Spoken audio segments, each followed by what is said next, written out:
Welcome again, Maxim here, and in this video I will show you Sanctum Anatomica. What is this space, what you can find here, what you can get from local NPCs, and what missions you can play here. First, how to discover this place.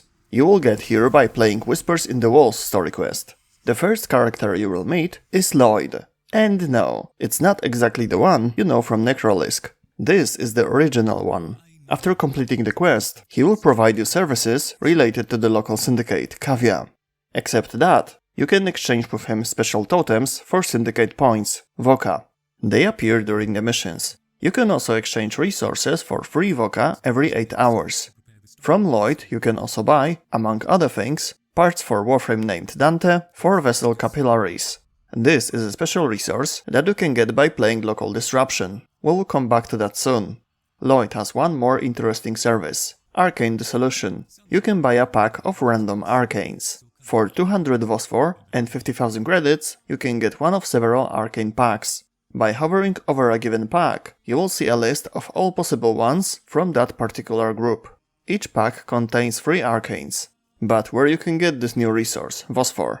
The first and basic way is to dissolve unwanted arcanes. You can farm them, for instance, on the steel path. Every 5 minutes an acolyte appears, which drops various arcanes. On the right side of the screen is the Dissolve Arcanes button.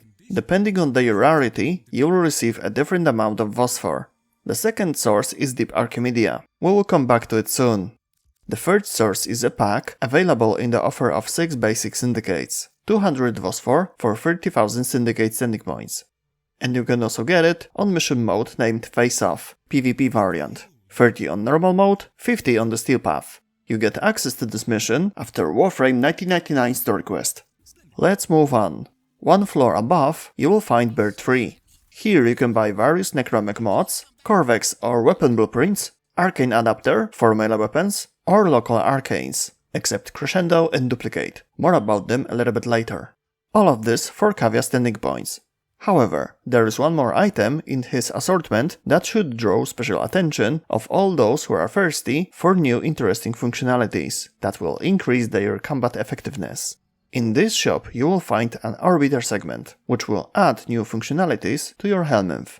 After purchasing and building it, you will have 2 new icons. The first is the ability to combine 3 regular shards into a Tau Forged. The second option is the ability to create new types of shards by combining 2 basic colors. Back to the Bird 3, the second offer of this vendor are some decorative items, and once a week the opportunity to purchase 1 Archon shard for 30,000 standing points.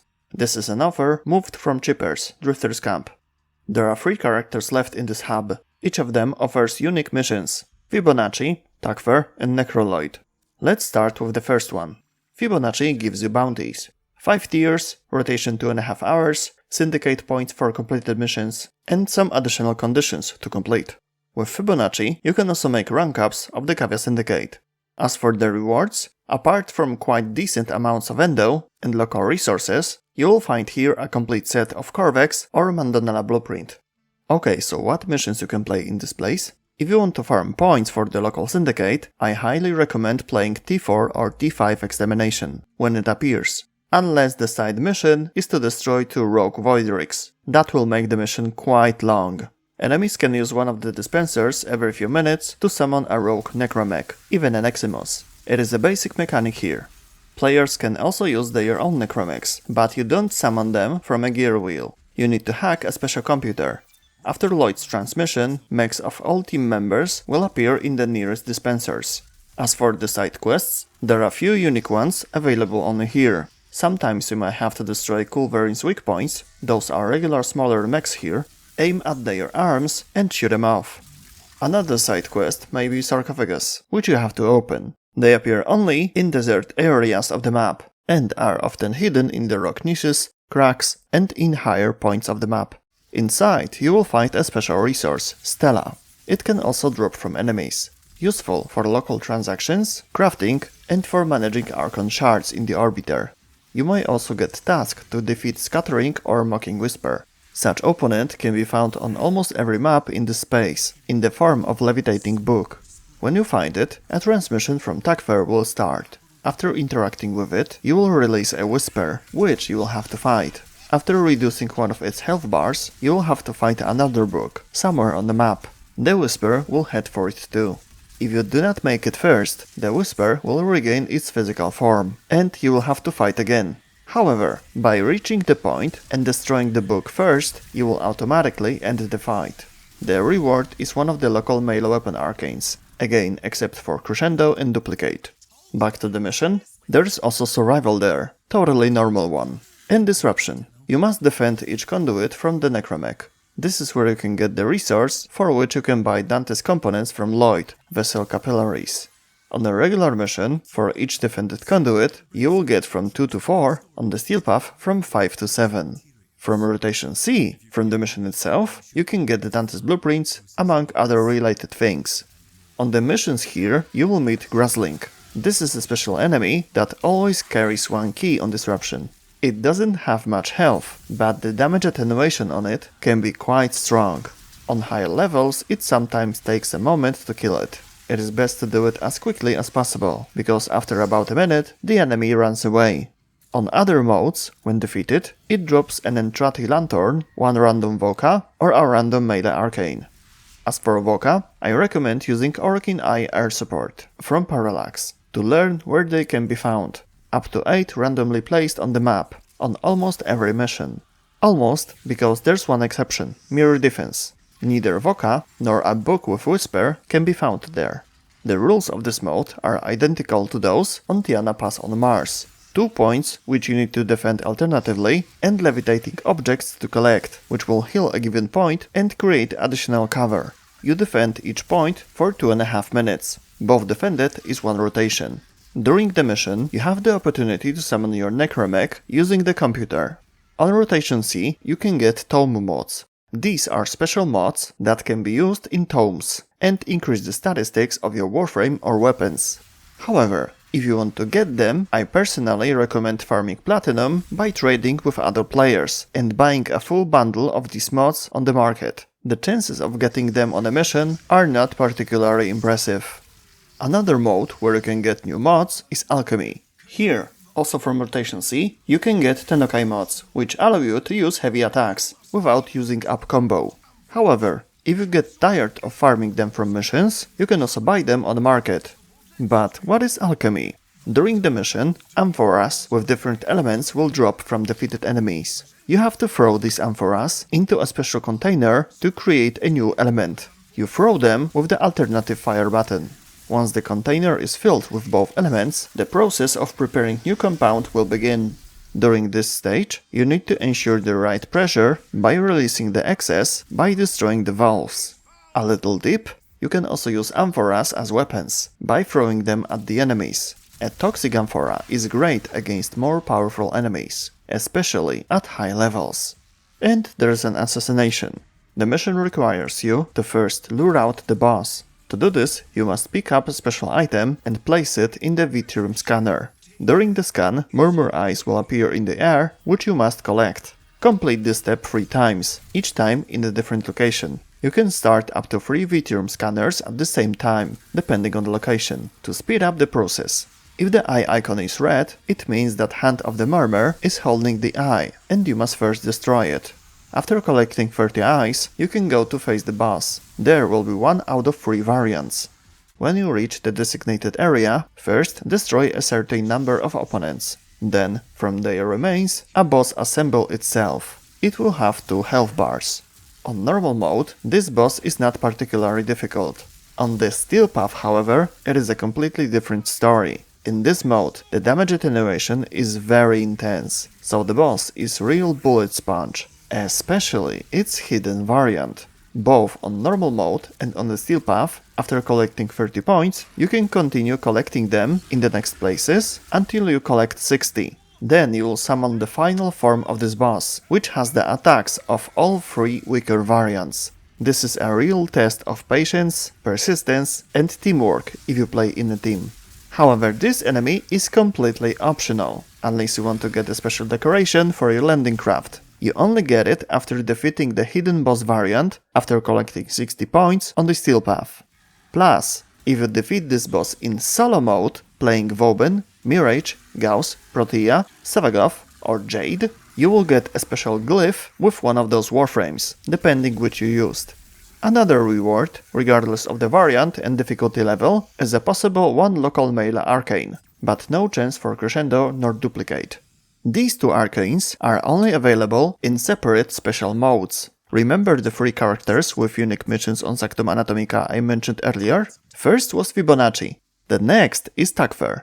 You can start the Netracell mission with him. Every week you have 5 so-called Netracell pulses. 1 pulse is 1 mission. They renew every Monday.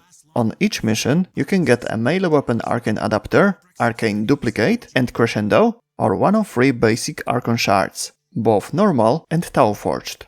During the mission, players must carry special glyphs, which are keys to the Netracell. Each player can carry 1, or 1 can have them all, just like in case with Dragon Keys, you decide for yourself. Each glyph is a kind of debuff that makes the game harder for the player until the end of the mission. To find Netracell, hack 3 computers. Each hacked reduces the search area, but it can be found without hacking all.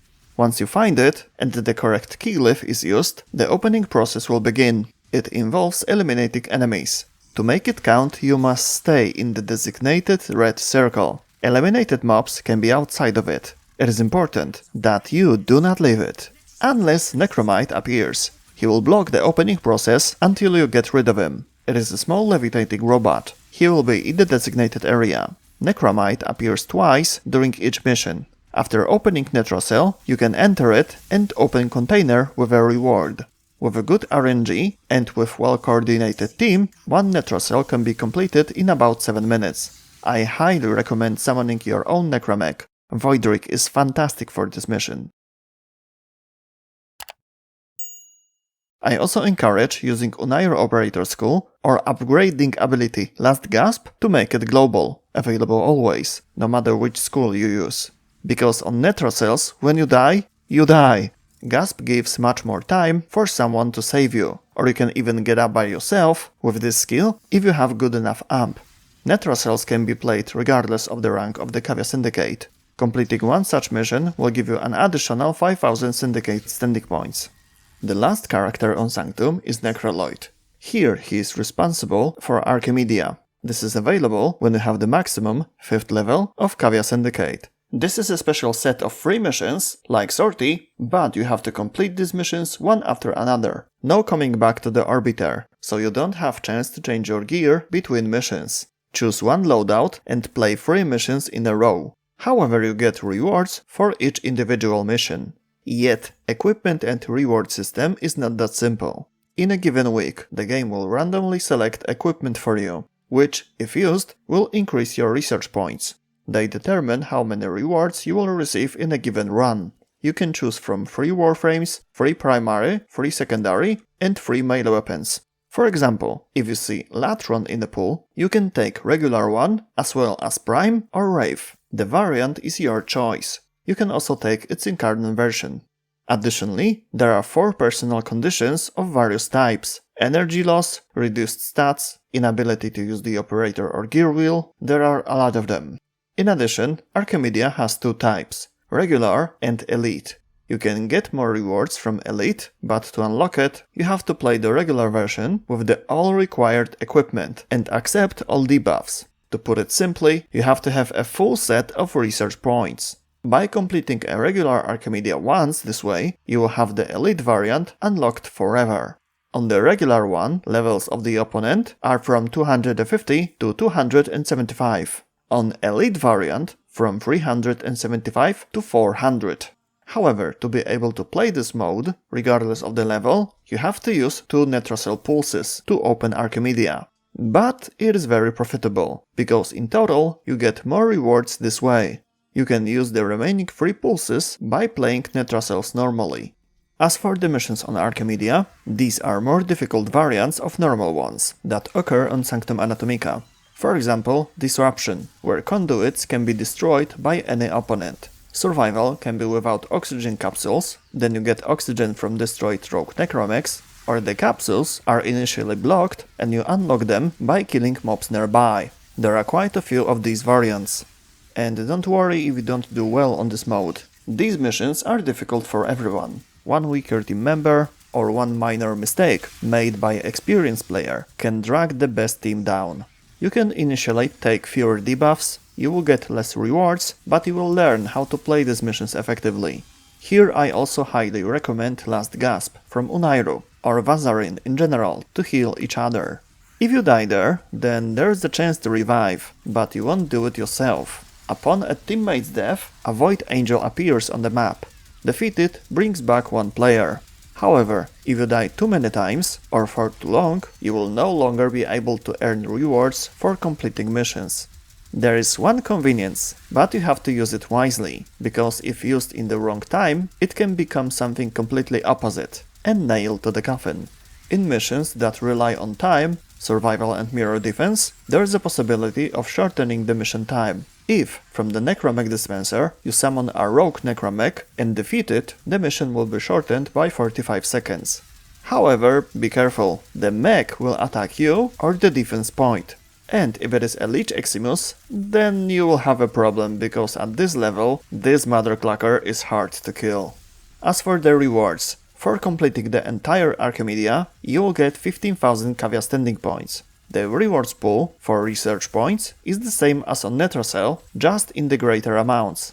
In addition, you also get vosfor. It appears in the rewards twice, the second time as the final reward. A pack of 50 vosfor. It is really not much for the final reward. You will get this much by dissolving 2 or 3 arcanes. I suggest, under favorable conditions, to complete the entire Archimedea once with all the designated equipment and debuffs on the elite variant to get a unique decoration for the landing craft. And once you get it, those 50 vosfor are not worth the effort.